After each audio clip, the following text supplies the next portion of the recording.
Welcome back, everybody. We are officially at T-minus 38 minutes and 57 seconds to go until launch, our first launch of New Glenn. I should note that as we go along here, you might see our clock bounce around a little bit. That's just our teams getting aligned and making sure that by the time we get down to zero, everybody's set and ready to go. But talking about ready to go, Denise, why don't you give us an update on the vehicle and its preparedness? Absolutely. So our team has already completed fueling up New Glenn's propellant tanks for both our first stage and our second stage. We are now entering the next step, which is called propellant conditioning. This is, of course, a crucial step because we need to make sure that those propellants are at the right temperatures and at the right pressures. We also need to manage pressure. You might have noticed that there's a lot of excess gases that are being vented from our first stage and our second stage. This is because our cryogenic propellants are so cold that they're experiencing something called a boil off. So we are venting all that excess gas to prevent buildup and overpressurization. You may have also noticed on your screen that we have the flame stacks, or what we lovingly call the tiki torches. That's there as a safety mechanism to make sure that we are burning all that flammable oxygen and hydrogen, protecting New Glenn and our launch pad. So that is where we are right now. We'll keep tracking progress as we make our way to terminal count. Thank you very much. We will look forward to the next update on the team and the rocket there. Now, we mentioned that we're sitting in the rocket factory here. Blue Origin's mission control is right upstairs, right above our head. And we're very close to where the rocket is itself. So maybe if you zoom out a little bit, Denise, you can give us a sense from a geography-wise where we're sitting. We are super close. So behind me, I have a map of Florida. You can see very clearly here we have Merritt Island and Cape Canaveral. If you go ahead and zoom in, I'll show you where we are right now. We are right now at Blue Origin's Rocket Park. This is where New Glenn is built, integrated, tested. This is where we're coming in live from our studio. And just a short 8 miles away, we have LC-36, where New Glenn is standing proudly, waiting for its first launch. You just heard from Eddie and a few of our employees. They're just here in Cars Park, and if you're lucky enough to be watching from either Jetty Park or anywhere up down Cocoa Beach, you are gonna get a great view of the New Glenn launch tonight. So that's the lay of the land here. It just really goes to show you how the full operation of New Glenn is nearby. And not only that, but New Glenn, the New Glenn operation is also right in the heart of all this great space history here in Florida. So the Atlas II and Atlas III launches took place from here. The Mariner, Pioneer, and even Surveyor missions. They sent spacecraft to explore Jupiter, Saturn, Mercury, and even the lunar surface. Here's some footage showing off the renovated launch pad that carries all that history. I think I speak on behalf of everybody here at Blue Origin that it's just an honor to be launching a next generation vehicle right here on top of all of that history. And the launch pad is so close. I mean, I know we're going to hear it and feel it in this building. I mean, I literally would not be surprised if lights start shaking. You know, from here, we can watch and hear just about any launch system that takes off from the Cape, and it gets loud. But we think this one, for New Glenn, may be one of the loudest ever. For one, the pad is just so close to Rocket Park, but also there's just the enormous size and power of those 7 first stage BE-4 engines. And we have been talking about that rumble for years, and I cannot wait.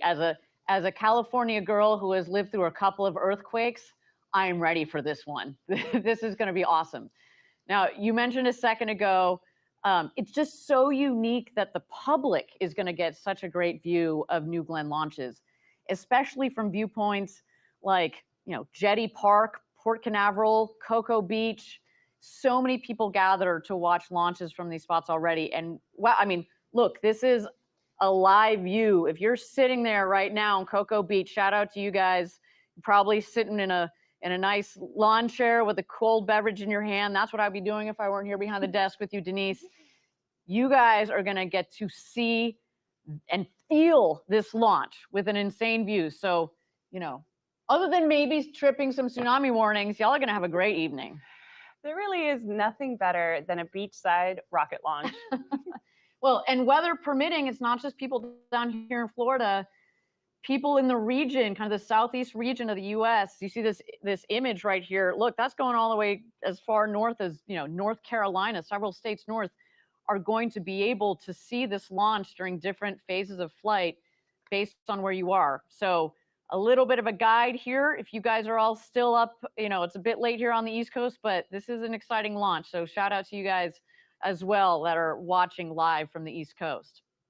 All right, everybody, we're at T-minus 33 minutes and 30 seconds to go and counting down to our launch window opening at T-minus 0 for New Glenn's first launch. Denise, I cannot believe I'm saying that. We've been talking about this such a long time. It's just wild.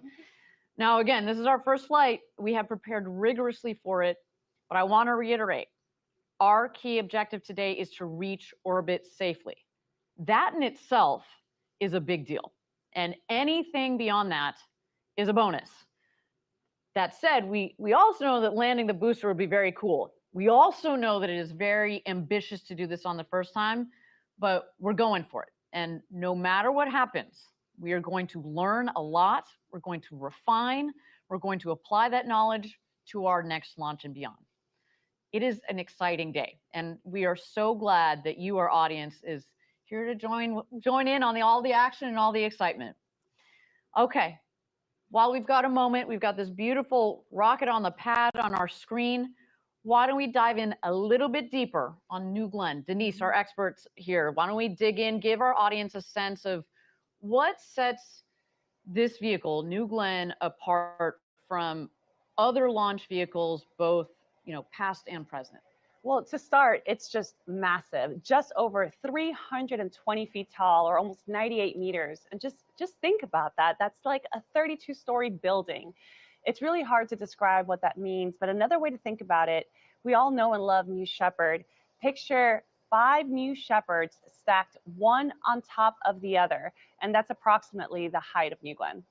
And that's remarkable when you think about that jump from New Shepard to New Glenn. Just that size. Oh, say, there you go. You see this great image on our screen here that gives you a sense. We talk about step by step ferociously. That's a big old step we're taking tonight.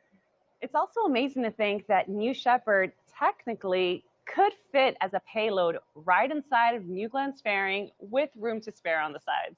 And as fun as that would be, we don't really need to ship New Shepard off to another planet anytime soon, as far as we can imagine, although that would be a pretty cool, sneaky, third and fourth stage if you count that capsule in there. But that said, we make this point because it speaks to future capabilities, like moon landers, other large vehicles that are similar in size to New Shepard. It is incredible that fairing volume and the size, what it's going to enable as we build this road to space. Now, it's not often that you get to stand next to a massive rocket like that on a launch pad, ready to go to space. But you and I had an amazing opportunity. This is just a day or two ago. And I don't know, I just look at this video and I get tingles. It was incredible to be at the base and looking at what our team has worked on for such a long time. There you see the flame trench, smoke and fire, baby. That's what we're looking for tonight. I get chills every time I watch that. I mean, that was just so incredible. That's not something that I will likely forget anytime soon. It's just so tall when you're standing right next to it. Yeah. Well, that tall rocket is going to space tonight. And you all are going to be here to watch and cheer on with us. It's a big night. That's all I can say. Yeah, I mean, hopefully that'll give you a key differences between a vehicle like New Glenn and others that have lifted off from this pad in the past. I think there's another key thing about New Glenn, and it really is that reusability aspect. So while the scale of New Glenn is truly remarkable, I mean, this rocket is built for big things, supersized, with an incredible lift capability. But to do that in a way that's sustainable, using reusable hardware, I think that for me is the biggest innovation for New Glenn. 100%. Reusability. It is such a critical component of reducing the costs of future access to space. you just can't say enough how important reusability is. And so New Glenn also has that second stage rocket, right? We talked about the first stage and the second stage. And, you know, rocket fans know this, but just like Saturn V or other big launchers, rockets fly in the first stage and the second stage with the job of the first stage, or sometimes what we call the booster, to lift the vehicle from Earth up to space. The stages will then separate, and it's the second stage that powers our payload into orbit. So here you see a cool, again, another cool overlay. Oh, you saw just a moment ago of the Saturn V rocket. I mean, we are just about the same height, like, and the power of the two vehicles and the significance to be compared to that is amazing. And you know what? Our game plan, like Saturn V, our game plan is to use New Glenn to go to the moon too. I hope you host that webcast with me too on that one. Coming here shortly.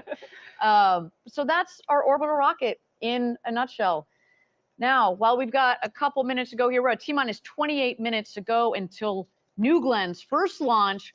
Why don't we check in with our teammates over at Cars Park? Eddie, you there?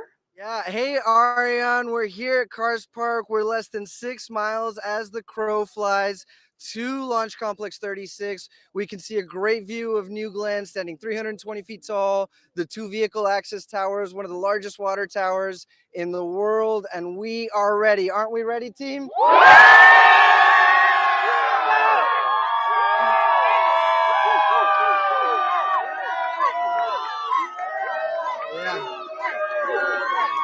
Eddie, man, you have quite the crowd down there, and I feel like it's grown exponentially since we saw you last. And not just current employees, but their kids and future Blue Origin employees are all out there psyched for this first flight. We got our New Glenn patch. What are you hearing the employees talk about? So listen, we're looking forward to the rumble of the BE-4 engine. We're gonna hear it. We're looking forward to the blue streak across the dark sky. And we've got, you know, the flags, the emblems, the swag. We're very proud to be here. We're very proud to be sharing this moment with our community, right? The word that everybody keeps using tonight is grateful. How grateful we are to be here, how grateful we are for each other, and how grateful we are for the Space Coast that has accepted us.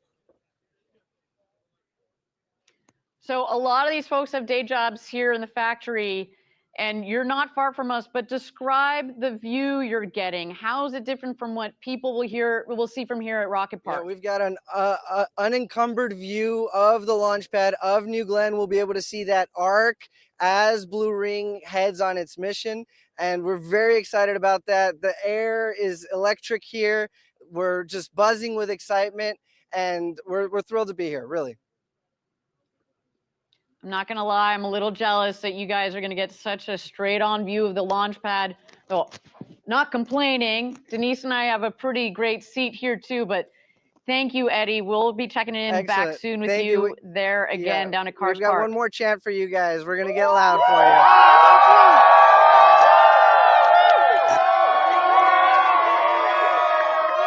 Wow, I love it. I love it. You feel the energy down there. I absolutely love it.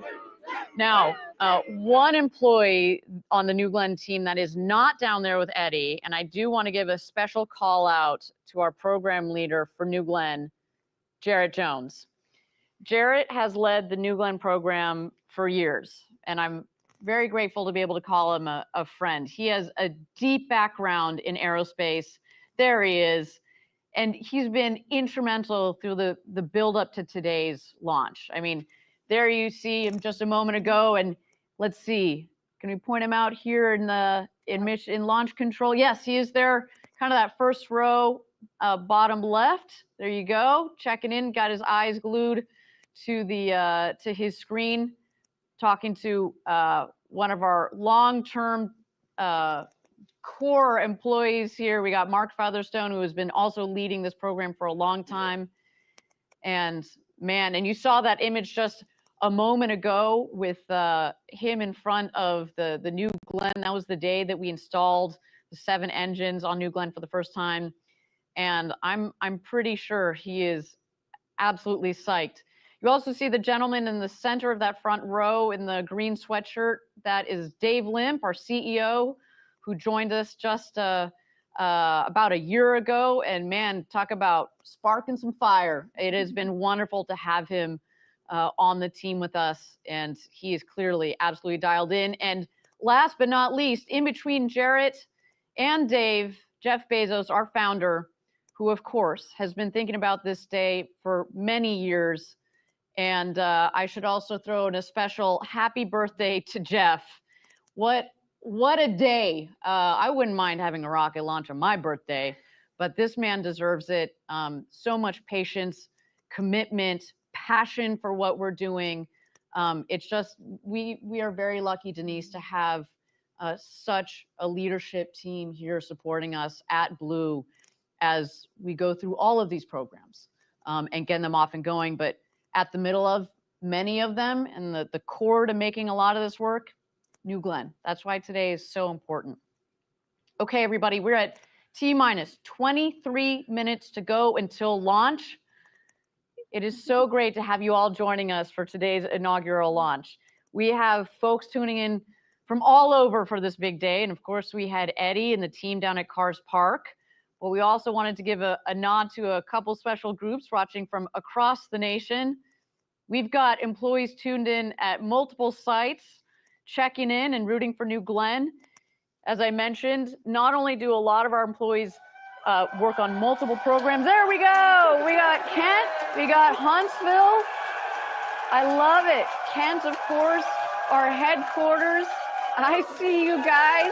Huntsville, where we build all of our engines, our BE4s, our BE3Us. And of course, Blue Ring.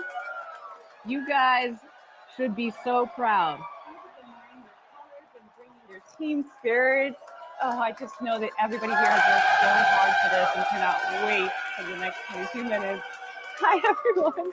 And our team down in Huntsville, our beautiful engine factory. You guys are just the best, just the best. Well, you can see the passion, the energy. We have been working so hard to get to this point. All right, well, I can't complain about our view from right here. We have got a pretty sweet spot here, but I do want to go upstairs to our co-host, Maggie, who's up near Mission Control. Maggie, you there? Here, and I have found a new place to hang out. Wow, all right. So I know that not only do you get to hang out near Mission Control, but this for our audience gives you a sense of how close they are to just being able to go outside on the deck there. Tell me about this view that you get and that some of our VIPs are going to get tonight. Yep, I am out on the balcony. We are on the 3rd floor of our rocket factory. And just out there, you can see the red blinking light at the top of our tower. So the launch pad is right out there. And then just to my left here is the mission control team. So you know when that rocket goes up, they'll be turning their heads briefly to the right. So we're out here. We've got some guests, VIPs, some of our Blue family inside. They're still in there while it's warm, but I expect to see more and more people headed out here soon. Now, Maggie, I know you're able to also listen in on the radio with the team behind you. What are some of the things that you're hearing? Sure. About this time in the count, I'm hearing them going into their weather brief. They are making sure that everything is clear downrange. That's both the water and in the air. And I haven't heard anything thus far, Ariane. Well, thank you, Maggie. So great to have you up there, keeping us tuned into all of the action. As we noted, we've got launch control and mission control right back to back. We'll be checking in again with you in a couple of minutes. Okay, we're at T-minus 19 minutes and 50 seconds to go until our targeted liftoff. So we're getting closer and closer. And we want to point out a few things coming up ahead in our countdown, because some of them actually come in a pretty quick sequence. Yeah, so coming up, we're going to have a planned weather check. This is where our teams take one last look at the weather for launch today. This weather check validates that our trajectory is still on track, and the team will continue to close out any remaining open items that could be on their dashboard. The very capable folks in launch control upstairs will undoubtedly be checking through closeouts over the next few minutes or so. And once we get through those, we'll start to go into some final vehicle checks. So you want to walk us through those final vehicle checks? Once we get to about T-4 terminal count, we're going to transition New Glenn into where our auto sequence begins. And the operation really becomes hands-off for our operators. We're going to be switching New Glenn to internal power, internal hydraulics, and things will move really quickly from there. And then as we approach the final moments and just before we light the engines, there's this water deluge. It's a huge water deluge. This is going to engulf the flame trench completely, which is going to protect our rocket from vibroacoustic and thermal loading. Finally, autopilot will be enabled. We'll flex the gimbaling engines, and then, well, ignition. Game on, ignition. I cannot wait for that moment. So all of this is very exciting, even to just hear said out loud. I think there's also a very specific sequence for starting the first stage engines. And talk us through that, because it's not like they just all turn on at once. We got to be careful about how we sequence the engines igniting. Correct. So you might think that we ignite all 7 BE4s at once, but that's actually not the case. We do something called a staggered start sequence. Engines 1, 4, and 7 will light first, followed by engines 2, 3, 5, and 6. Now, of course, these will happen in a very quick succession, but the staggering start really helps to decrease the sudden pressure on the whole system. There just truly is so much power in those BE4 engines. So staggering them creates a more smooth on-ramp for all that power. Absolutely. And we talk a lot about the rocket, but you can't forget the ground systems as well, right? So when we are essentially protecting the rocket from the vibration and all that power coming out of the engine, we're also protecting the launch pad itself, right? You see from the map that you showed us earlier how close we are to the water.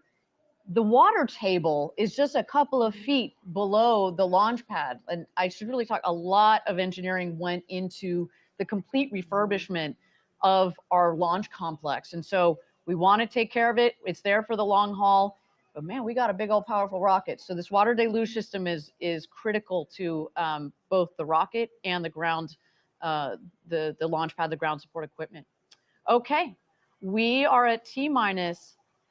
We have just had a clock update here. We are at T-minus 37 minutes and 20 seconds to go until launch. As we mentioned, this is kind of what we can expect from our team as they get aligned and ready to go into launch today. So they just need a couple more minutes, and that's A-okay. You know, we say this on the New Shepard webcast as well, which is we have spent years designing this rocket and, you know, months building it and months going into designing this operation. If we need a couple more minutes before we press go on this thing, that is A-okay with all of us. So with that, why don't we take a moment here to check out this beautiful New Glenn rocket on the pad, getting ready for its first mission to space ever.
Welcome back, everybody. We're at T-minus 33 minutes and 53 seconds to go until New Glenn's first launch. We are so happy to have you all joining us for this historic launch, both here in the US and everywhere around the world. Denise, tell our audience, where are we up to in the preparation of our vehicle? So right now we're completing a systems functional check for New Glenn. And this is critical because we're ensuring that all of our systems are operating nominally. We're going to verify propulsion, avionics, guidance, communications, and even safety systems. Our engineers are also running diagnostics on all the BE4s and BE3Us. We're checking flight computers, we're checking telemetry.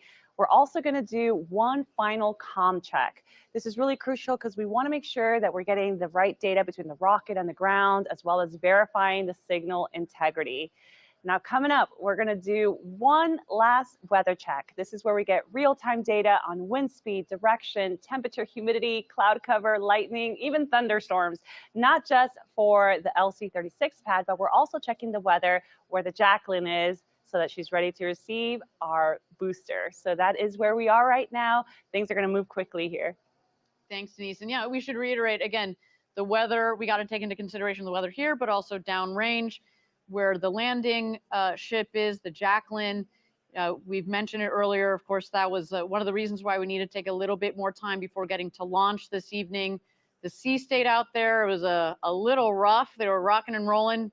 And we want to give our rocket the best chance of coming into land and sticking that landing on the Jacqueline. There is the Jacqueline ready to receive the first stage of New Glenn so we can take it back home, refurbish it, put another payload on top and go again. But again, we should reiterate some of our objectives for today. The primary objective is to go to space, go to orbit safely. That's number one. And if we happen to land this booster, as we mentioned before, there are going to be a lot of people losing their minds, mine as well. So stay tuned for that.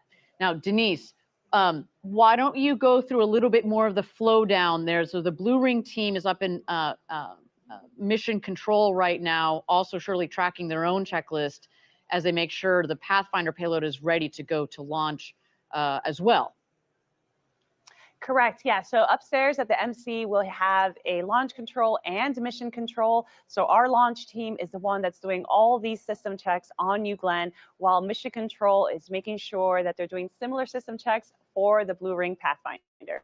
Wonderful. And let's take a second and dig in a little bit more on that payload. The Pathfinder is a cool piece of technology, and really it's just the initial demo for a vehicle program called Blue Ring that's quite far along in its own development. And we mentioned this earlier, today's demo is a non-separating payload. This means the payload tonight is going to stay attached to New Glenn's second stage for the entire 6-hour mission. The other thing I want to reiterate about this, this Blue Ring Pathfinder is it's going to be testing a lot of the same technology, but it's not the Blue Ring itself. It's not the same form factor, but we're going to learn a lot from this evening. Now, what we want to, excuse me, I should say, as we talk about the Blue Ring Pathfinder, I want to reiterate that it's attached to the second stage and it will stay there as it orbits the Earth. And that also is not normal, but we wanted to do that for today's demo mission. Now, today's demo mission on the Pathfinder is going to prove out some important components of our future vehicle, Blue Ring. And I get really excited. Clearly, I get so nervous, I get excited talking about this. I love this program. It's one that I've had a hand in getting off the ground for the past year as part of Blue's in-space systems team. But I want to take you deeper into Blue Ring. Let's check out this video. Blue Ring allows you to do many different things with one vehicle. It's kind of like the Swiss Army knife of satellites. It does a lot, and it does it really well. Blue Ring is part of building that base layer of infrastructure in space that we at Blue Origin talk about. We can take up to 13 customers up to space, up to 3 metric tons, deploy those satellites, It's going to give them all the capability that they need to be able to be placed where they want, or they can use a lot of the capability inside of Blue Ring. It can do data storage, data computing, relaying the data. And it's going to be a massive asset because it now allows all these payload customers to offload all of their data relay and critical processing needs. You've got space domain awareness, you've got communications capabilities, and then you've also got this ability to host things on Blue Ring itself. For customers who need orbit maneuver, we can maneuver them between orbits, within an orbit. We can have nominally 3,000 meters per second of delta V with this vehicle, and in some configurations all the way up to 4,000 meters per second. And it has dual propulsion systems, meaning that I can use the chemical systems for really fast maneuvers, but then have electric propulsion for all of the station keeping and low energy maneuvers. A lot of our work is going to be done in geostationary orbit for sure. But we've got capabilities to go out to cislunar orbits and interplanetary. Blue Ring Pathfinder is going to be on our first New Glenn flight, which is really exciting. This first mission, it demonstrates our space-to-ground interfaces. So it proves out that we can command our vehicle on orbit, can receive data from the vehicle. We'll be testing out and demonstrating a lot of the capabilities that will be hosted on the Blue Ring vehicle as a whole. We're building not just the transportation systems through New Glenn, but also the infrastructure that will help future generations take advantage of what space has to offer. Blue Ring is going to multiply what we can do in space and create the infrastructure like nothing else.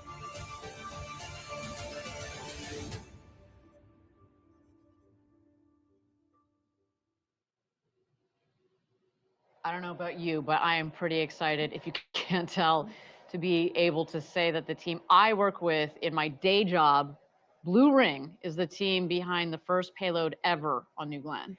It is so, so cool. Thinking about the way a vehicle like Blue Ring will open up access to space. I mean, that's really what it's all about. That key aspect of today's mission is that demo of space-to-ground communication capabilities for Blue Ring. You got it. The Blue Ring Pathfinder will be testing its ability to send commands to the spacecraft, receive telemetry, and edge processing software that will demonstrate local autonomy and machine learning that will be part of the storage and compute mission kit that's going to be flying on all of the future Blue Ring vehicles.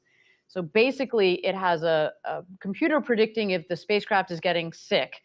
We're also testing radiometric tracking, which, by the way, helps in navigation by using radio waves to track the spacecraft's position and velocity.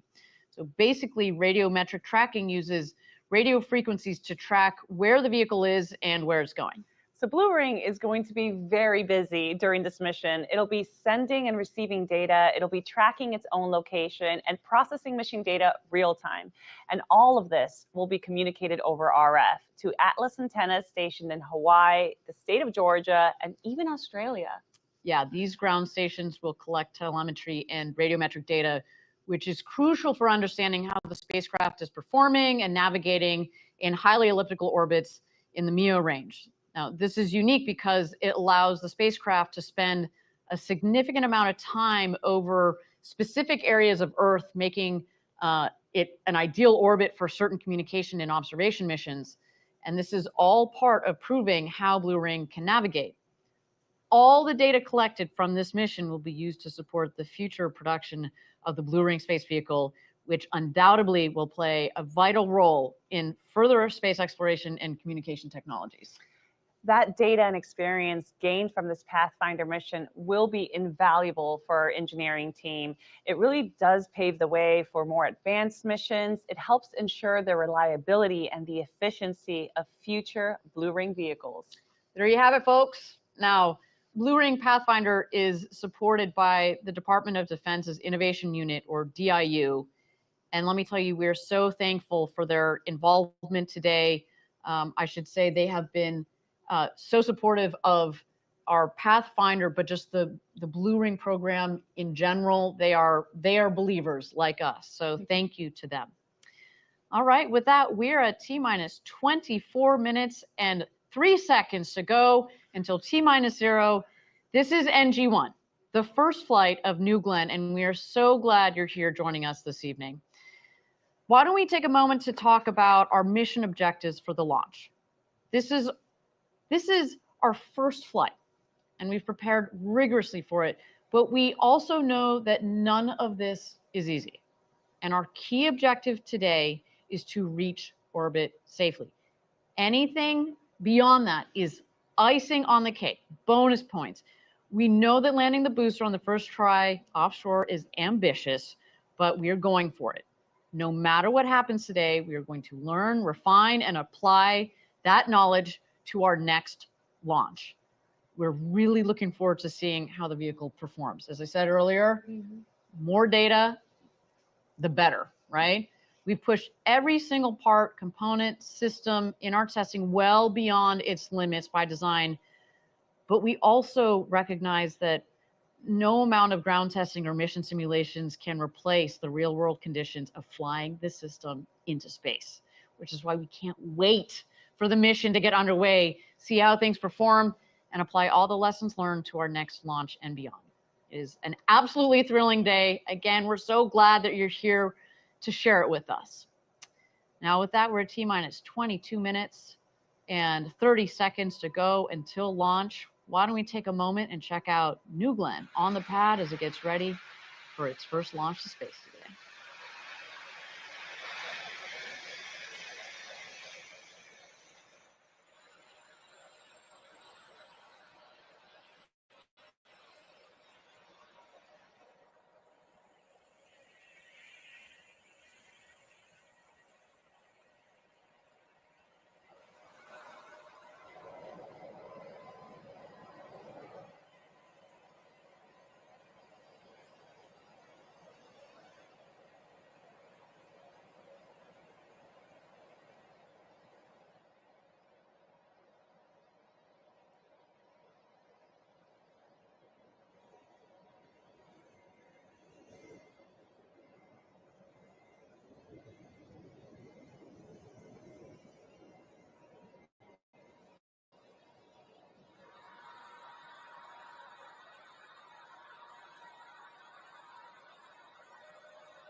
Thank you again, everybody, for joining us. We are at T-minus 20 minutes and 50 seconds to go until New Glenn's first launch.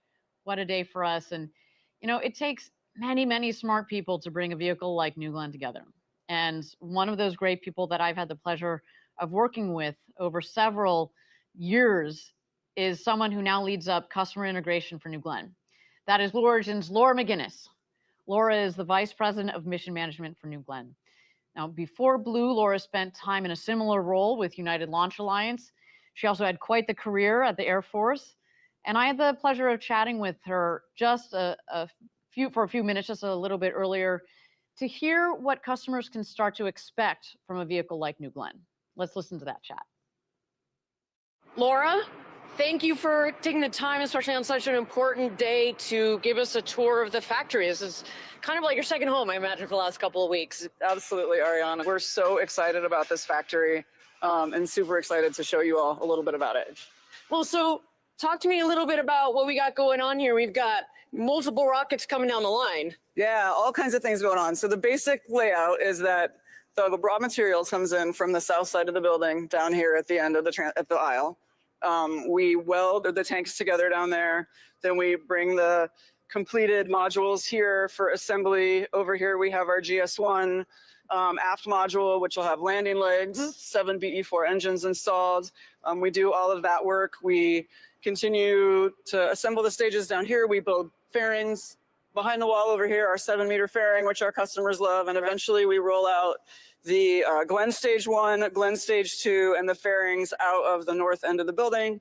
Those are all transported 8 miles over to Cape Canaveral Space Force Station and are assembled in our integration facility over there prior to launch. And that's also, of course, where we integrate the payload as well. Just talking about customers a little bit, what have the various customers been saying about what they're excited about? We're working with our national security customer right now on certifying New Glenn because they really need an additional launch system. Right. We're also working with our NASA customers. They've got a lot of interest in the size of our payload fairing, both for rideshare kinds of things, as well as large telescopes and large instruments. Commercial customers are thrilled about our capability of bringing many small spacecraft to LEO. And we've already been doing some integration precisely with these customers. How has that process been going with our customers? We know our customers make us better. So these customers, many of them have been launching different missions, different systems for years and years, and working with them to understand their needs, understand how we can adapt our system to best meet their needs. So that's kind of the longer term work that you and your team have been doing. But let's get back to NG1 for a second. What have the last couple of weeks been like down here at the Cape? It's not simple to take this whole system into a successful vehicle. I would say one of our best learning opportunities was our integrated launch vehicle, Hotfire. Video was unreal. Yeah, it was awesome. Beautiful, was awesome. Glowing blue is like a, all right, this is game time. Totally, yep. This launch, NG1, what are you most looking forward to? When it is go time, when the rocket lifts off, what do you think that's going to feel like? I mean, I will say I love that final 4 minutes when we pick up terminal count and we're counting down and the room is super quiet, the energy, the excitement, the moment, and then feeling that lift off, seeing it on its way over the horizon, and then hearing that final call out that we have inserted our payload customer successfully into orbit is like just an amazing moment, and I can't wait for it. I know New Glenn's gonna do it. It's gonna be a great day.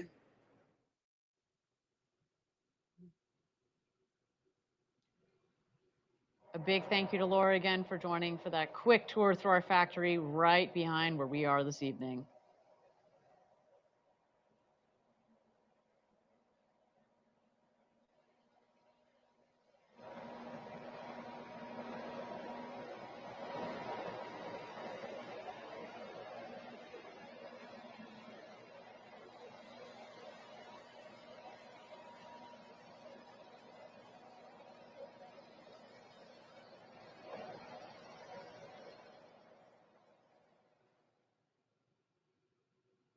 Okay, we're at T-minus 31 minutes and 6 seconds to go until NG1.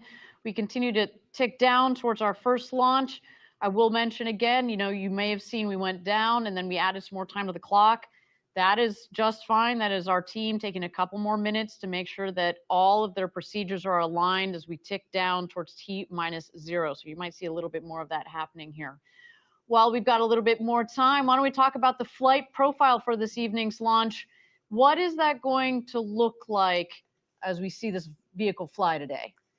We've imagined New Glenn's flight for so long.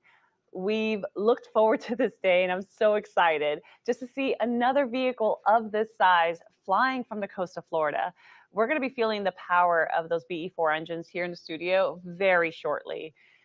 After liftoff, there are a number of important milestones in the flight that we'll be tracking. So let's go ahead and take a detailed look at what New Glenn's first flight is going to be like. New Glenn lifts off from Launch Complex 36 on Cape Canaveral.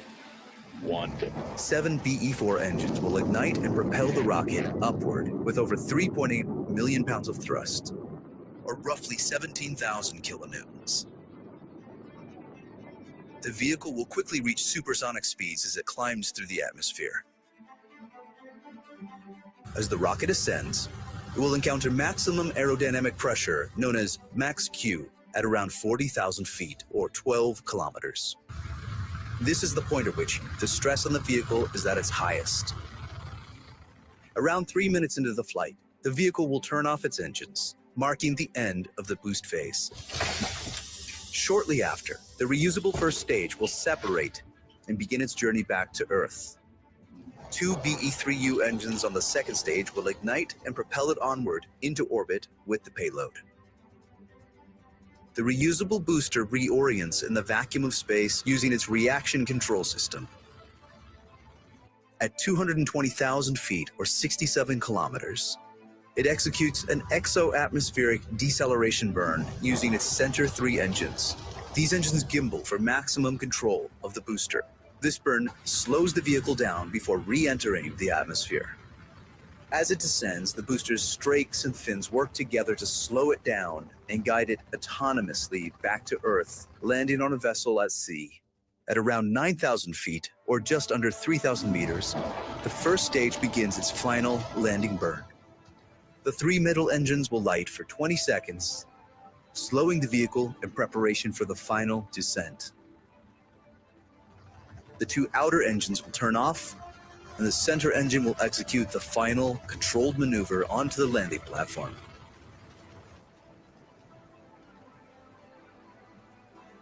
The vessel will return to Cape Canaveral to prepare for its next mission. Meanwhile, in space, the second stage will continue to power the payload towards its final orbit. At around 400,000 feet or 120 kilometers, the payload fairings will jettison. New Glenn will deliver an unprecedented range of payloads. Large satellites, dual payloads, orbital vehicles, large constellation dispensers, even moonlanders destined to establish permanent human presence on the moon. This is New Glenn. This is how we will build a road to space.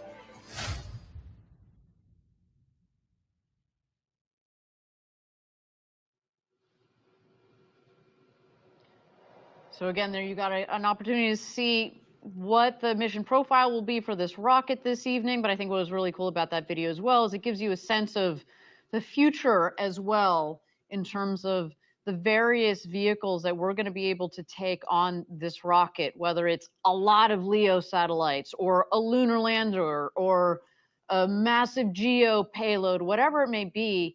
I think that's one of the coolest things about this vehicle. It is very versatile. And it's the power of the vehicle matched with the volume of a 7-meter fairing that's going to allow this vehicle to be a workhorse for Blue Origin as well as our customers for years to come. So a beautiful rocket on the pad there waiting its first launch to space.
Welcome back, everybody. We're at T-minus 16 minutes and 45 seconds to go until launch here.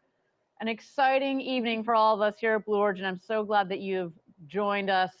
Now, we have spoken about the wealth of experience in the New Glenn launch and mission control rooms upstairs. And I want to take it back to Maggie upstairs, who is standing by up there. Maggie, you with us? Yep, Ariane, I am back at mission control. And as we make our way towards terminal count, the energy is high. It might seem like it's a little quiet with everyone sitting down, but the communications are ongoing. The launch director and his team are working super hard to get us there. I love it. They're in the zone. So, Maggie, I'd love for you to talk us through some of the people behind the mission up there. Walk us through who's on console. We've got some of our best and brightest here in the Mission Control Center. So the Mission Control Center is actually a network of rooms. We've got mission control, launch control, and engineering support rooms where our team is looking through data constantly. Now, this whole team is led by our launch director. His name is Ben Dykstra.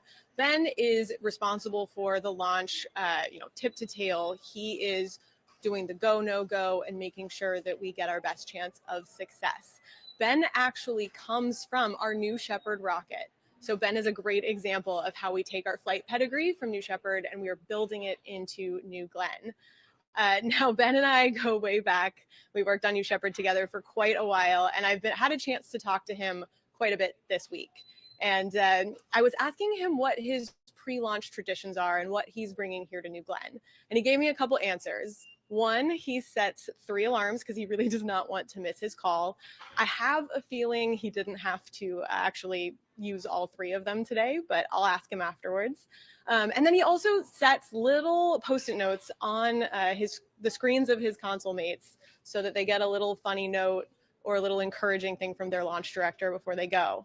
And then when we do terminal count, he will be doing his fist bumps with the entire team. I love it. I know Ben is going to crush it.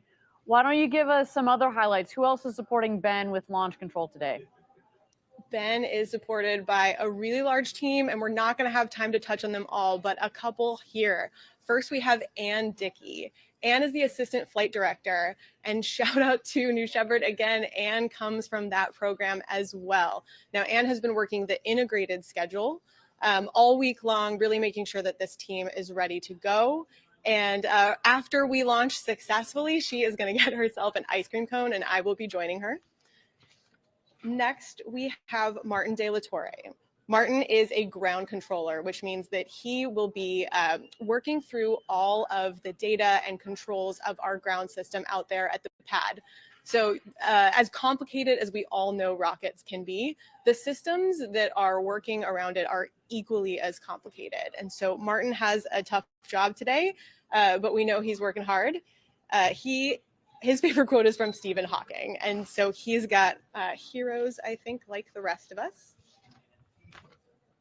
Next, we have Stephen Shelley. Now, again, you talked about the Jacqueline a little bit earlier. That's our offshore vessel. And Stephen Shelley is our offshore recovery lead. So as we go through this whole process, the team and the launch director, Ben, are constantly checking in with Stephen to make sure that we know that the barge is ready should we be able to land New Glenn.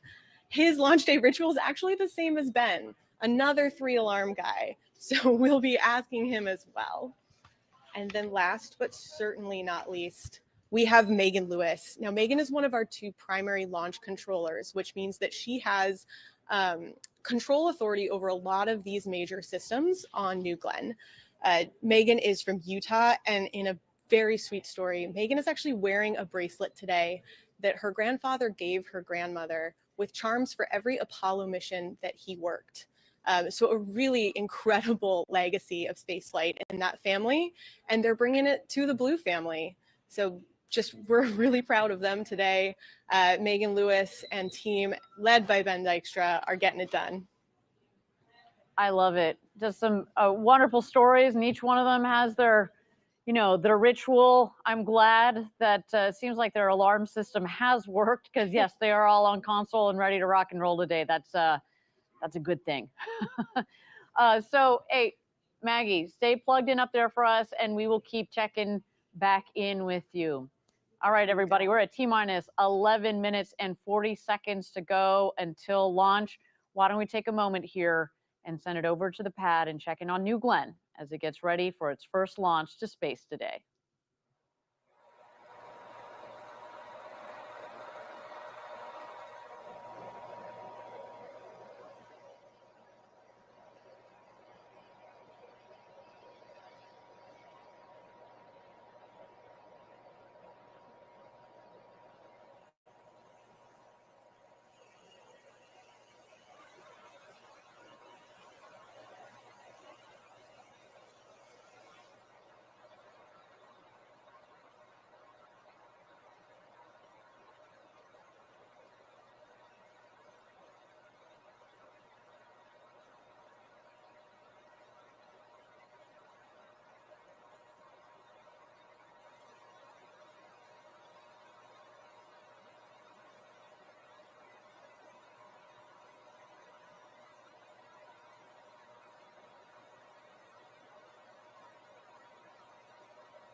Thank you again, everybody, for joining us. We're T-minus 27 minutes and 5 seconds to go until launch. You may have noticed that we've added some more time to the clock. As we mentioned before, this is just our teams getting aligned, making sure that each of the separate sub teams have all gone through all of their checklists, make sure that everything is in the green, making sure that the weather here at the Cape and downrange, everything is within bounds. So again, if we need to add a couple more minutes, that is quite all right with us.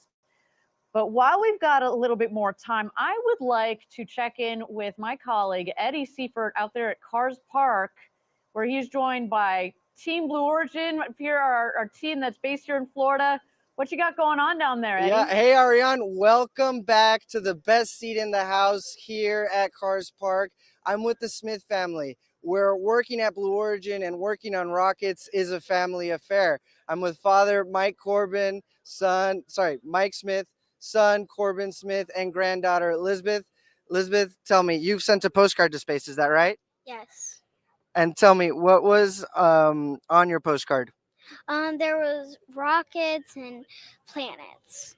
Rockets and planets on the postcard. Now, Corbin, how did you get your start at Blue Origin? So I first started up in Huntsville, where I worked with an amazing team on the engine crew, building BE4 and BE3U. Now I'm here down at Rocket Park, building the thrust structures for GS2. Excellent. Must be special to be working on that GS2 rocket out there. And Mike, how about you? How did you get your start at Blue? Well, it was my son that actually encouraged me to apply, and we got hired around the same time. And it's been awesome being able to work with him on different projects. We get to talk about work at home and do different things. We bleed blue at home. Excellent, excellent. And Elizabeth, tell me, what are you most looking forward to today's launch? For the rockets to go up in space. Well, I think we're going to end on that note, Ariane. We're looking forward for that rocket to go to space. Let's send New Glenn to space. Let's light this candle. I love it. It is a family affair. And I think I love seeing the different generations there, father, son, pair working at Blue. I look forward to seeing that little firecracker, that little girl joining us in a couple of years here in the future. It just speaks to, you know, it takes years to build these rockets. And that's what we're here to do at Blue. We're here to build these rockets that are laying the foundation for building the road to space, right? And so that children like her can pick up the torch and build on top of that. We're setting forth so that they can build infrastructure in space, and really, it's all for the benefit of Earth. Well, with that, thanks, Eddie, for checking in with us. We are at T-minus 24 minutes and 10 seconds to go until launch. Let's check out New Glenn on the pad as it gets ready for launch this evening.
Thank you again, everybody, for joining us. We're at T-minus 19 minutes and 55 seconds to go until launch.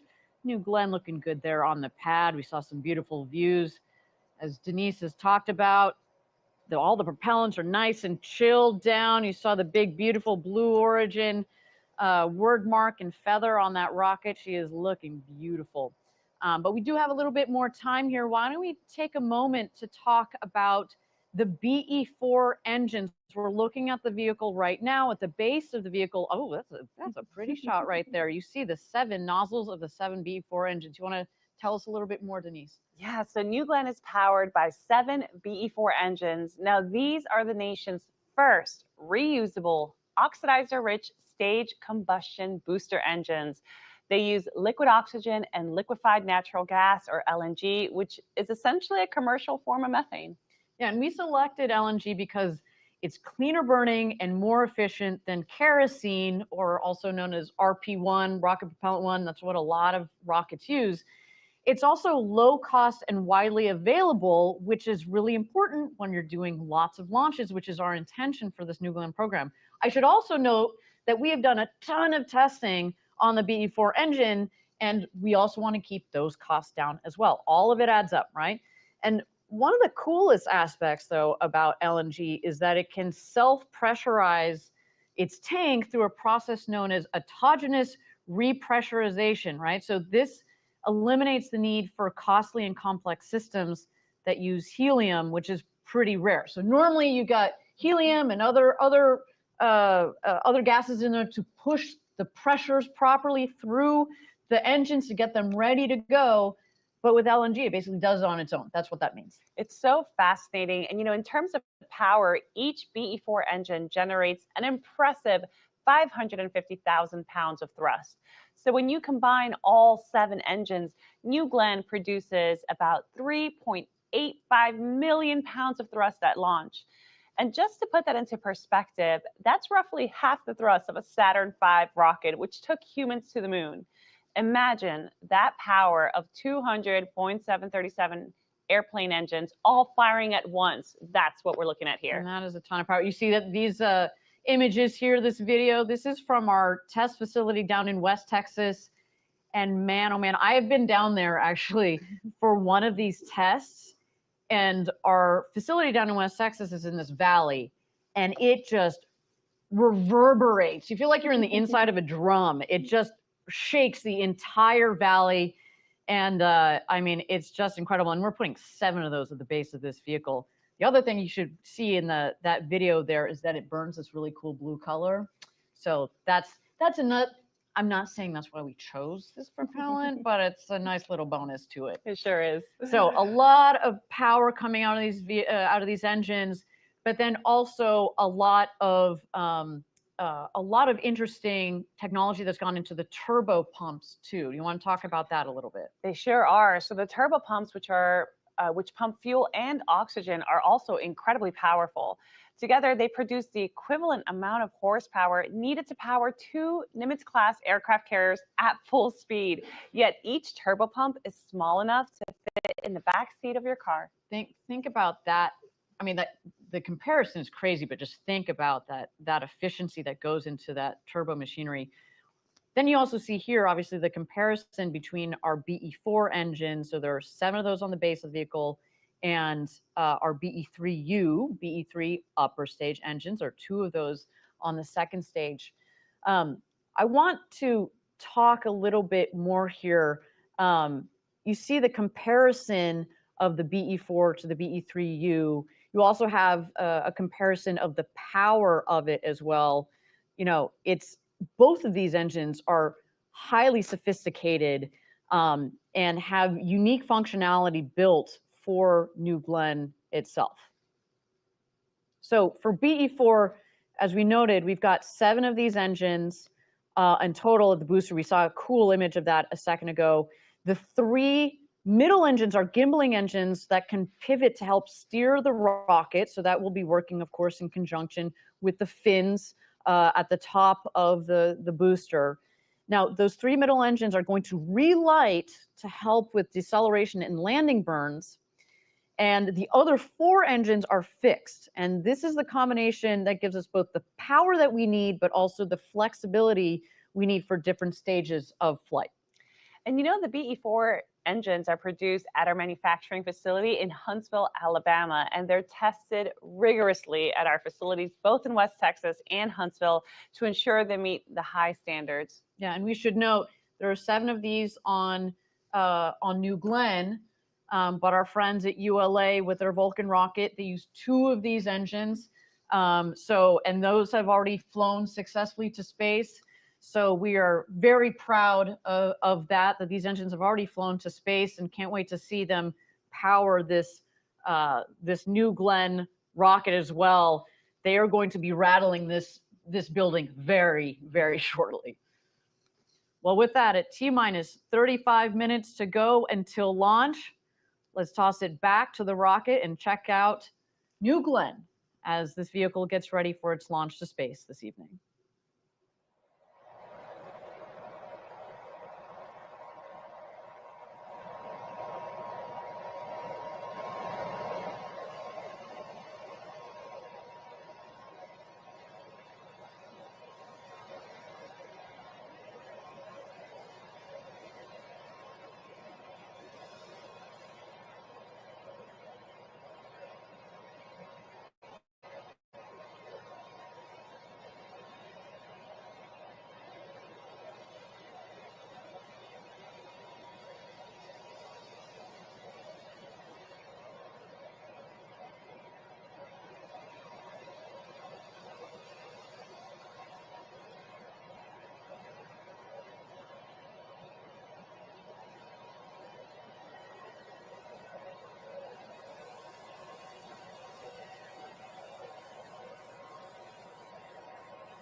Thank you again, everybody, for joining us. We are at T-minus 25 minutes and 40 seconds to go until launch. You may have seen we've been adding some time to the clock. This is to allow our teams to go through their checklists. Keep in mind there are multiple sub-teams that are up there in launch and mission control. We want to make sure that everything is ready to go. And if some of those items on the checklist take a little bit of extra time, we are going to do so, especially since it is NG1. We want to make sure that everybody is prepared and everything is aligned. We should also mention, again, we have to keep our eyes on the weather, both here and downrange. So with that, let's continue to check out New Glenn on the pad as this rocket and our teams get ready for NG1.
Thank you again, everybody, for joining us. We're at T-minus 23 minutes and 45 seconds to go till launch.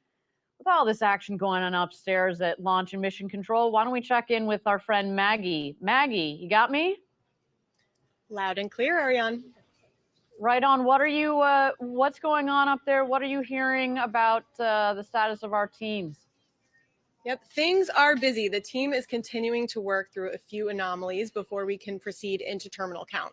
So we've got the engineers looking at all that data. We've got the controllers working through workarounds. So something that I think people don't always think about is that we have an enormous amount of what we're doing here in pre-launch procedures that's, scripted, we can plan it.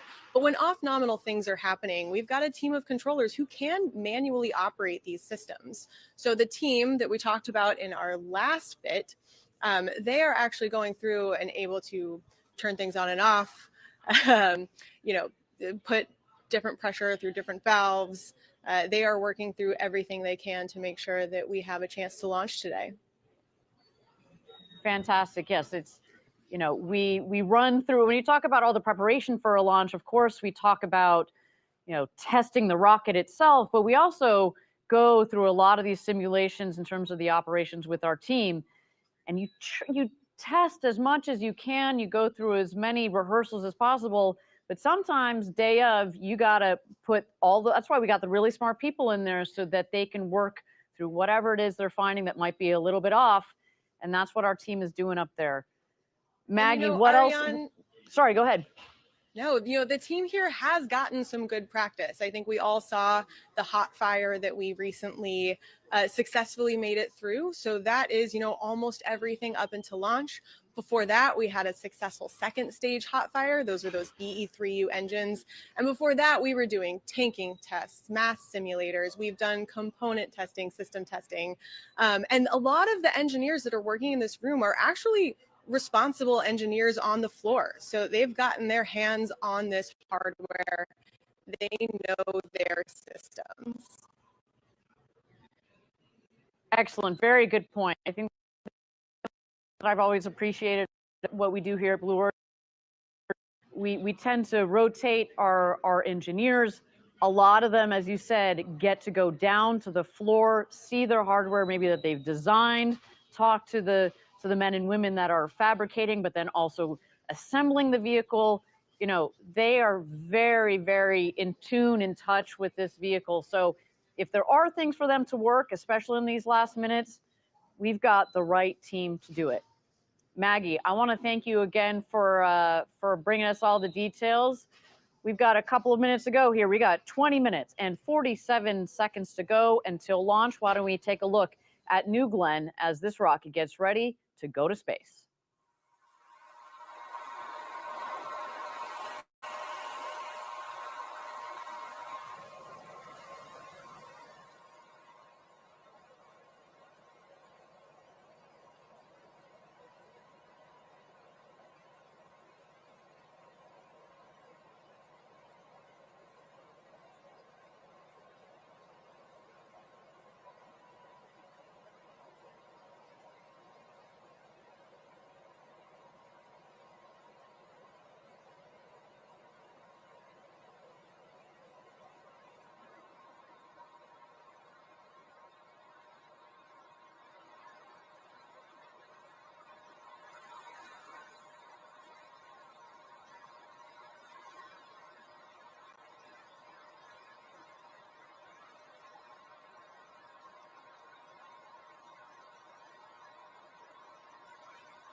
Thank you again, everybody, for joining us. We are T-minus 19 minutes to go until launch here. And while our teams are continuing to get aligned, why don't we take a moment to chat a little bit about this amazing building we are in, the factory at Rocket Park here in Florida.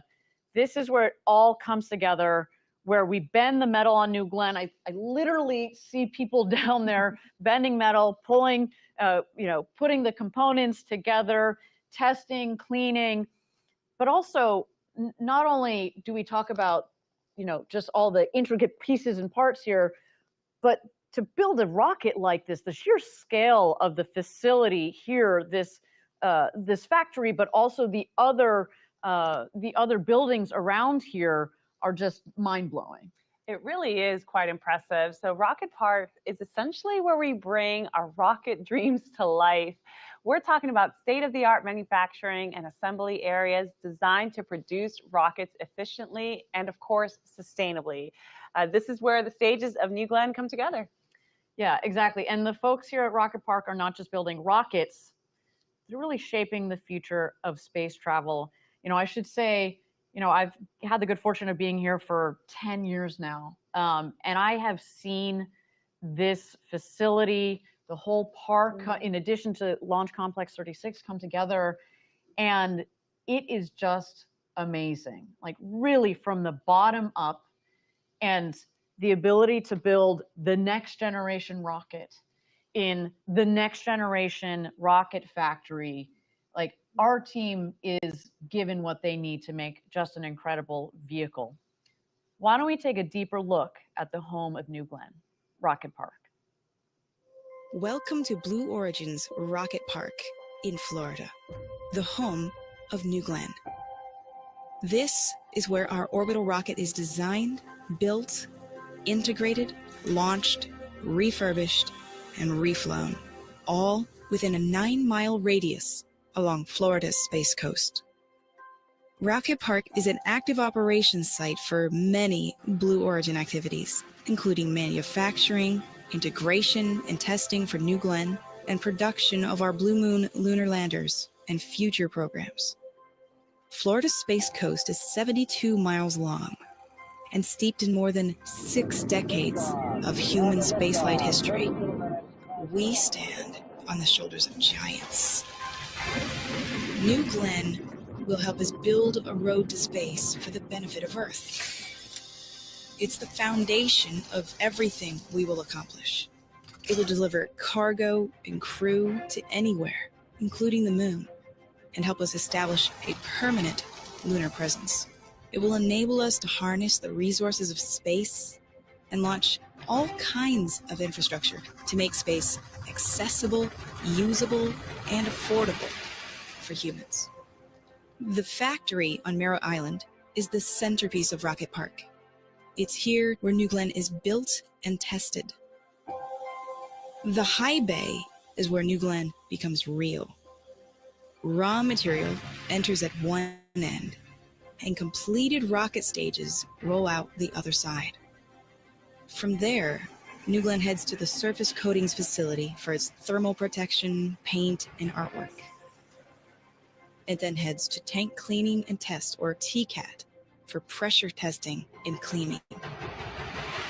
The factory is also home to New Glenn's Mission Control. On launch days, Mission Control comes alive as the rocket rolls out from its hangar down the road and goes vertical at Launch Complex 36. This historic launch site was rebuilt from the ground up just for New Glenn. Protected by 2 lightning towers, almost double the height of the Statue of Liberty, New Glenn prepares for liftoff at mile marker 0. This is where the road to space begins.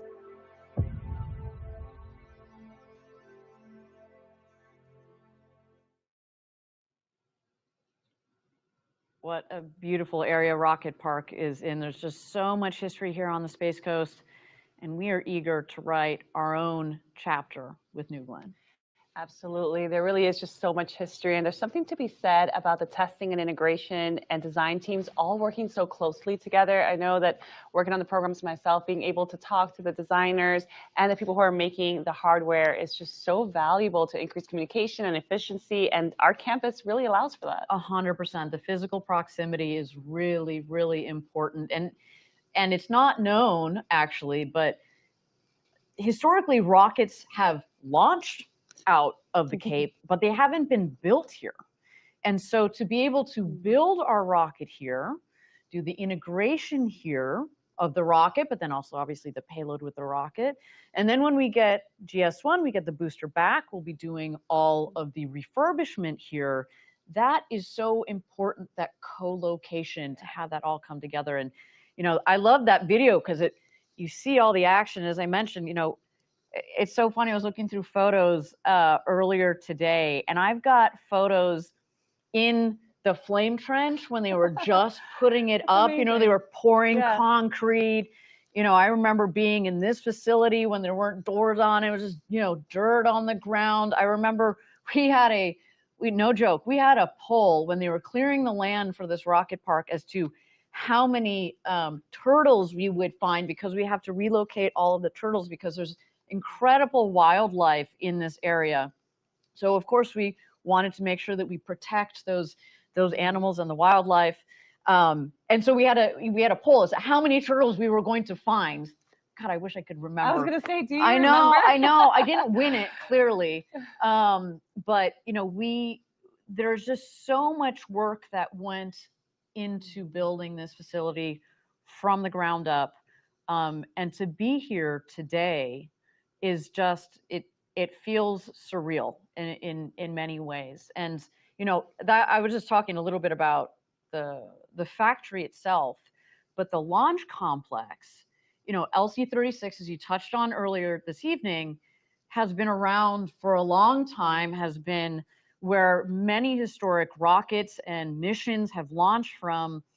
And we basically stripped it down to the ground and rebuilt it for this world-class rocket for decades to come. You know, we invested in this facility knowing that we're going to be here a while. With that said, we also here at Blue Origin like to pay homage to the giants who have the shoulders upon which we stand, right? Like the vehicle, of course, is named New Glenn.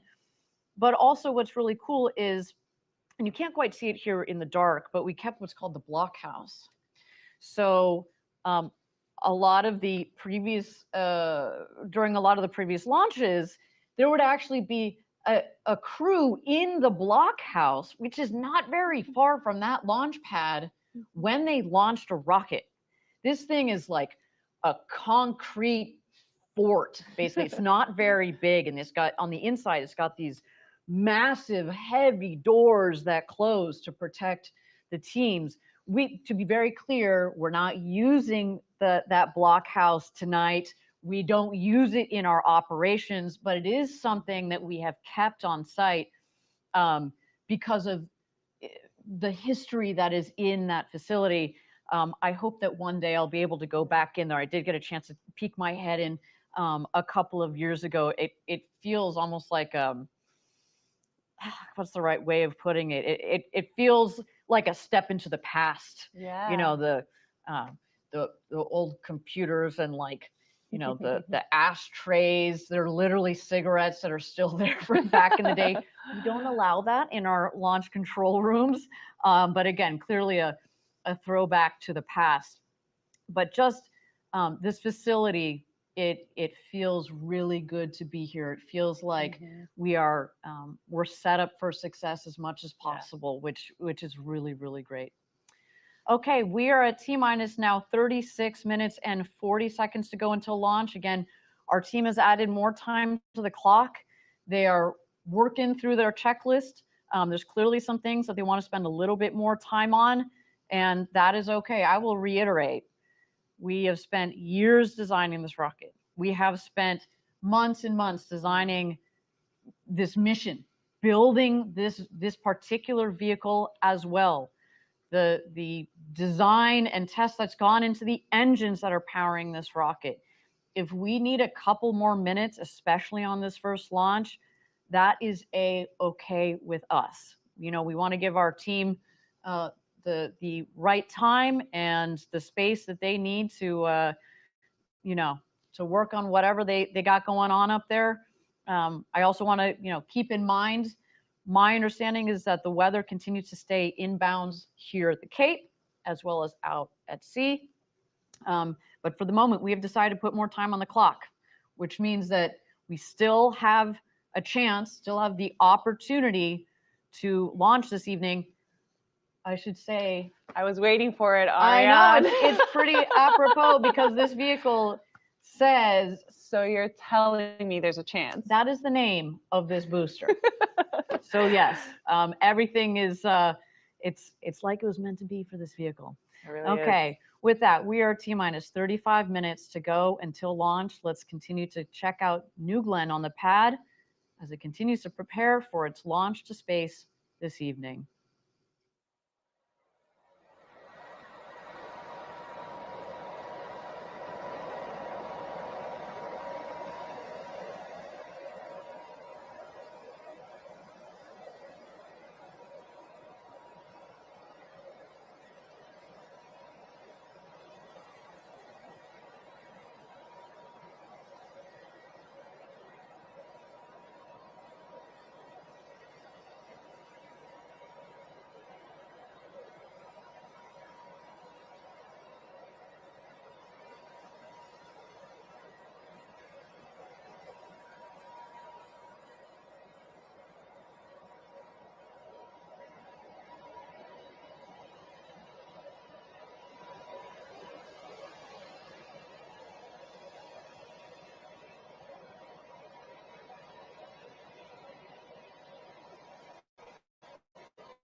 Welcome back, everybody. We're at T-minus 31 minutes and 30 seconds to go until launch. As you may have noted, we continued to add time back to the clock. That, of course, is to make sure that our teams are aligned. I do understand that we're working an issue. That is okay. That means, you know, if we're adding time to the clock, it means that the team thinks that there might be a possibility that we can sort it out so we can get to a launch this evening. So we're going to give them the time that they need. Beautiful beautiful view of the vehicle on the pad there. From the outside, she sure looks ready to go. But of course, there's so much that goes into a complex vehicle like this. But since we do have some time, why don't we take a closer look at our vision and mission at Blue Origin? You know, as we've said time and time again, we're building a road to space for the benefit of Earth. This vision isn't only about exploring space, it's about making life better here on Earth. Let's check it out a bit more about our vision. New Shepard is just the beginning. The first step. From the very start, it's only been about one thing: Earth. Earth, our Blue Origin. We've sent robotic probes all over the solar system, and it's full of wonders: gas giants, rocky moons. Earth is the best planet. It is not close. Despite the variety, despite the wonder in the solar system, there's no place like home. Earth is our home, and there is no other place like it. All life on Earth are uniquely matched to this planet. There's nothing like it anywhere else in the solar system, not even close, no way. We have no choice but to preserve Earth. Preserve this planet, this one. we get to focus on the future, and the future is nothing without Earth. For almost all of human history, Earth has seemed big. It seemed big, but we now know it's small, it's finite. And we know that the rate that we're using Earth's resources is not sustainable. Earth has things that we need to work on in the here and now. But there are also long-term problems. We can't wait to work on the long-term problems. We have to work on both. One fundamental long-term problem. We will run out of energy on Earth. It's just arithmetic. It's going to happen. Humans have always used about 100 watts of power. That's our natural metabolic rate. But in our developed technological society, we use over 10,000 watts of power per person. Humans' use of energy is not actually a bad thing. We live in an era of dynamism and growth. There are so many good things that happen when we use energy. Think about technology, transportation, hospitals, data. As humans, we are at our best when we are inventing, when we are growing, when we are making progress. But humans are doubling our energy use every 25 years, and that's unsustainable. Today, you could cover all of humanity's energy needs by covering the state of Nevada in solar cells. But at that rate of growth, in 200 years, you'd have to cover the entire planet in solar cells. What can we do? Can we be more efficient? Yes, but we have been. Today's technology is more efficient in nearly every manner. We are gaining efficiency. And yet, when we gain more efficiency, what do? We use more energy. We have an ever-increasing demand for more energy.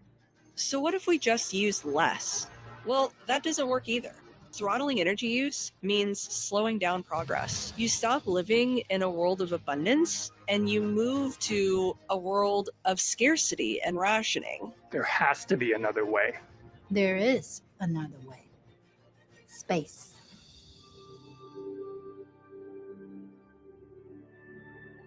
Space is full of abundant resources and energy. Space is vast and practically limitless. If we can learn to harness the power of space and the resources of space, we can tap the limitless resources to help preserve this planet. We can go to space for what we need.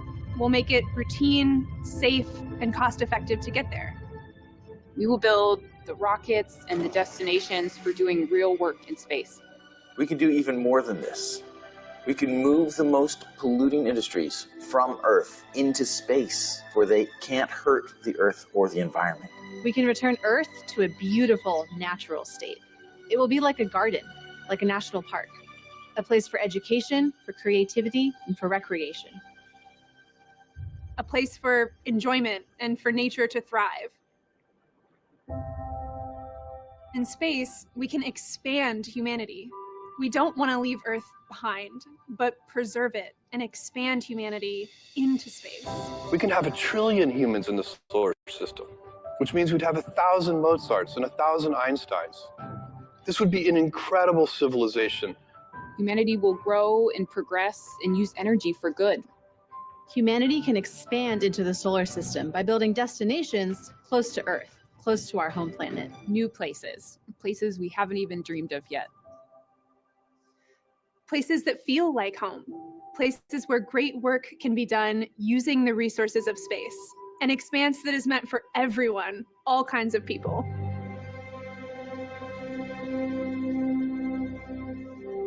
This is a hopeful future, an enduring human presence in space.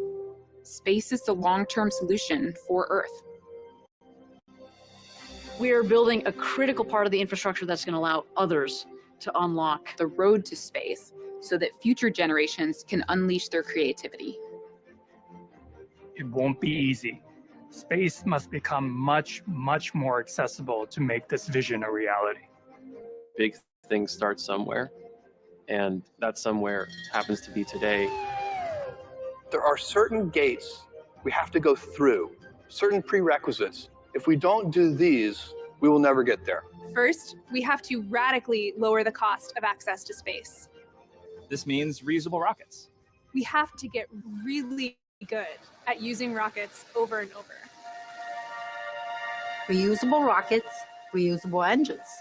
Once you learn how to do that, you can basically start spinning this flywheel where the more you fly, the cheaper it gets, the more you fly. Launch, land, repeat. Going back and landing a rocket is really hard. And it is absolutely essential that we get good at that so that we can drive down the cost of launch vehicles. BE-3, BE-4, BE-7, all made from the ground up to be reusable propulsion systems. Operational reusability. That means making space travel as routine as air travel is. This is what will radically bring down the cost of getting to space. And we are bringing all of that learning to New Glenn, the next step of building the road to space.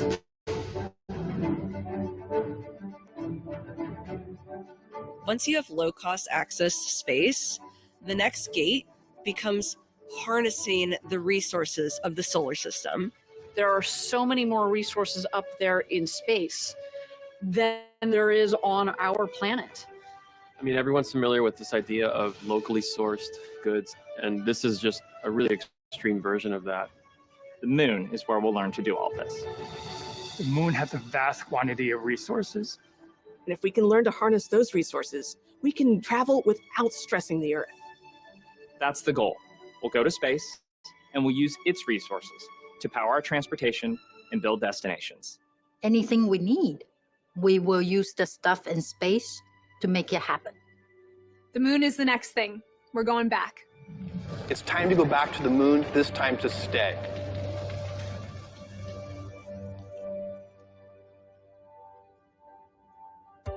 Make no mistake about this. This is not going to get done by any one generation. One of the things that we have to do is inspire those future generations. This vision of millions of people living and working in space for the benefit of Earth is a very, very long-term vision. It's gonna take generations. We have to make sure that what we're doing today is setting up the next generation. It's going to take all kinds of people. Engineers, entrepreneurs, architects, artists, you, your children, your grandchildren. This is kind of humanity's cathedral. You know, cathedrals took multiple generations of artisans and craftsmen and masons to build. And there was never the expectation that one person would design and fully execute the vision. We have to inspire the next generation to carry this torch for the benefit of Earth. For the benefit of Earth. For the benefit of Earth. We are Blue Origin. And we will do all of this.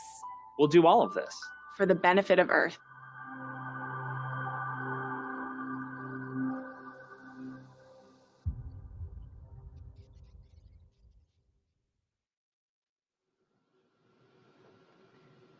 such an inspiring message. You know, actually our very name, Blue Origin, means Earth, right? So, you know, when our future generations are out there looking back, they will look back at their blue origin, at Earth, right? And so we really need to protect this planet. The other reason why I love our name Blue Origin is it means Earth. It means all of us. We are building these really cool, you know, pieces of space technology, not only just for one country, not only for one hemisphere, it really is for the entire world. And that's why, you know, I love that that our company has this bigger, broader vision. You know, actually, before I took my current role, I was leading our commercial and international sales, and it was just really nice to get out there and talk to our international customers and people from around the world in the space industry. I should say big shout out to them out there if you guys are watching, you know, and really talking to them about whether it's New Glenn or Blue Ring or our lunar lander, what they can do and how they can take advantage of our technologies. I just love that we think broadly like that, and it's one of the many things that's kept me here at Blue. But I also want to talk, you know, obviously a main theme of that video there is this idea that as part of the long-term vision, we really need to protect this planet and the role of space technologies. What we're doing at Blue and what other organizations are doing around the world is so important because it is going to help protect Earth, right? And that's also why we start with reusable rockets and reusable rocket engines and the way that we're designing them to run on propellants that are less harmful to the Earth, like liquid oxygen, liquid hydrogen, and LNG. We were just talking about that earlier.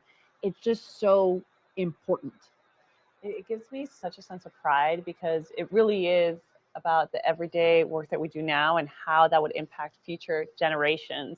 So all of this is going to create a longer term impact on Earth that's truly going to benefit humans for future generations. By focusing on the sustainability of our designs, we're really ensuring that our advancements in space technology do not come at the expense of our home planet Earth. Yeah, you know, a couple of minutes ago, we threw it back to our co-host Eddie out there at Cars Park, and again, talking about the multiple generations, how cool is it that he was there with the father-son pair that both work at Blue, plus the son's daughter that's there, and she's just going wild over space, and she can't wait to see, you know, this rocket launch. We have to think in that sort of generational time scale, right? There was also, you know, our teammate that's up in launch control, whose grandfather worked, you know, on Apollo, and here she is, you can see she's pregnant in the photo. Like, who knows what her child is going to end up doing? And hopefully, what we're doing here at Blue is going to benefit, again, these next generations. We're building the road to space with these first initial steps tonight. You know, New Glenn. We're also talking about Blue Ring.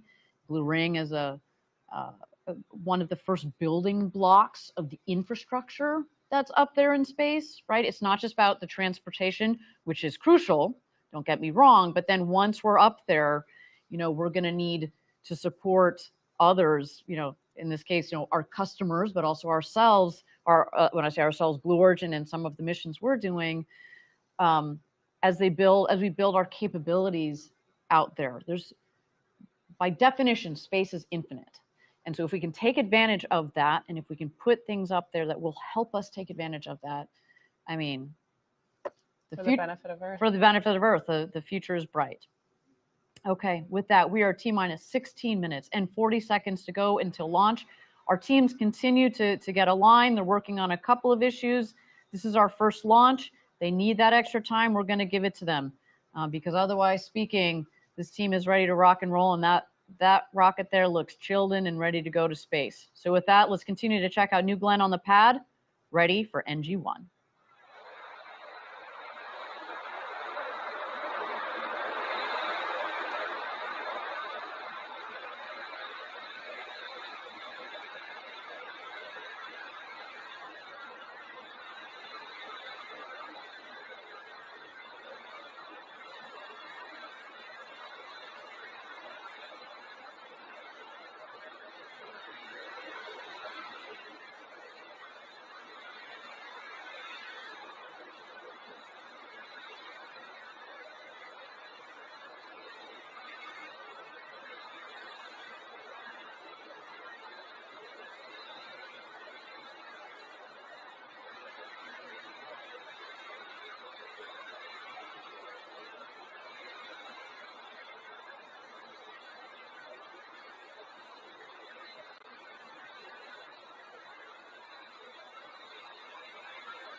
Okay, we've just been getting an update from Mission Control. We are standing down today's launch attempt to troubleshoot a vehicle subsystem issue that will take us beyond our launch window. We are reviewing opportunities for our next launch attempt. So we've scrubbed today's NG1 mission to give the team more time to work that issue, and we're reviewing what other things that we might need to get done in that period. When we know when the next opportunity is, of course, we will let everybody know. Now, to give the viewers a sense of what happens next, the launch team is now working to detank and safe the vehicle. From there, we're going to assess, as mentioned, what other things we might want to get done in our downtime, and that is what's going to guide when the next launch opportunity will be. Follow us on social media. That's the way to stay up to date on announcements for that next launch attempt. We do want to thank you for joining us. We can't wait to get right back here for our next launch attempt. Stay tuned. Gradatum for Rossiter.